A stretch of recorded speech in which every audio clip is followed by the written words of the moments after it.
We have a coach that is 14-1 in the postseason, but this is his first bowl game.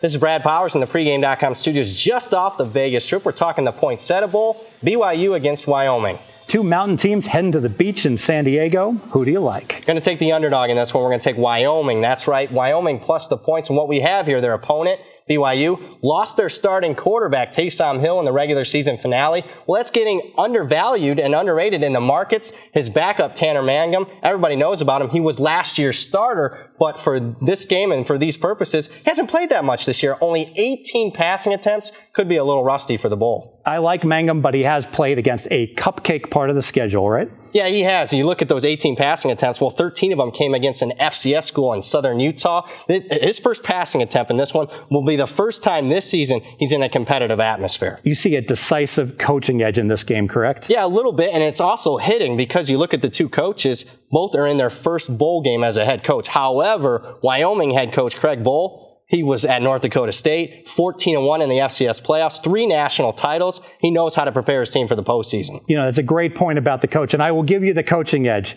However, we're going head-to-head on this one. I really think Hill had to play the toughest schedule of any team. BYU played 8 top 50 teams back to back to back to back to back. And by the end of that, at the end of October, he just had the hell beat out of him.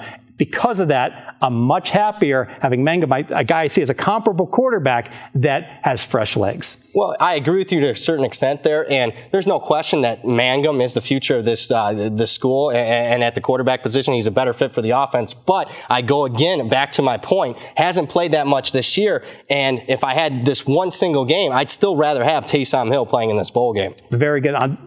I think the venue, going to San Diego, I think it's going to be 70%, 75% BYU fans. I know here in Las Vegas, we're right off the Las Vegas Strip, and whenever there's a major event and BYU is involved, they take over the stadium. No team travels better than them. Again, I'll concede you just a little bit, Fez. I usually, each and every bowl game, I give award either 0 home field advantage or a point or 2, depending on the bowl location. A little bit to BYU here, but let's talk about Wyoming's fan base. They haven't been to a bowl in 5 years, and I got to tell you, Fez, are you rather going to spend the month of December in Laramie, Wyoming, or on the beach in San Diego, California? Forget the fan base. Let's talk about the Wyoming team.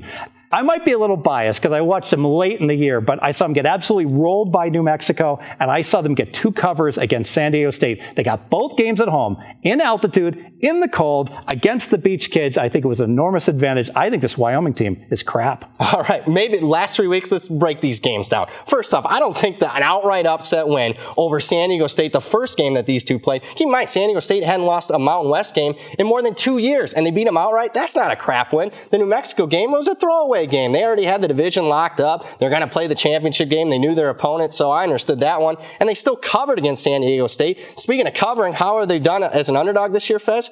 6-1 against the spread as a dog, 5 outright upsets. We're going head-to-head, and that's great news, meaning neither of us have to pay any vig. Go ahead and make it official. All right, we're going to take Wyoming plus the points, and what we have here is an injury to the BYU quarterback being underrated. Mangum has experience, but not this year. He could be rusty. And we also have a hitting coaching advantage for Wyoming. Head coach Bohl knows how to prepare his team for the postseason. 14-1 in the FCS playoffs, 3 national titles.